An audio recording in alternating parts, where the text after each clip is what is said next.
Hello everyone, and previous lecture we retrieve SRR ID from SRA database with the help of SRR toolkit. Let's check. This is our ID. Now we want to check this ID is pair int or single int.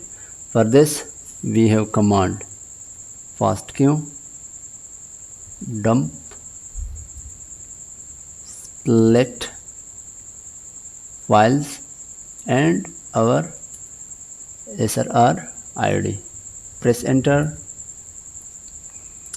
So again ls. So now it's create two files. It means that our SRR ID is pair int. For this we want to zip this file. Zip our SRR first one ID and then SRR second ID. So press enter.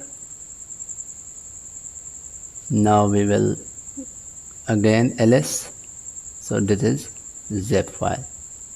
So furthermore we want to check the fastq format by help of a command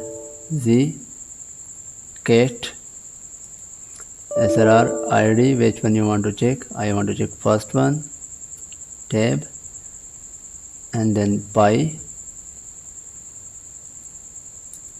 head. It will show the first 8 lines. We can check and also change first 12 lines. We can check first 16 lines like this. We want to check first 6 or 6 line. It will give us first 6 line. If you want to check the first 4 line, you can change with this only. Thank you so much. Happy learning.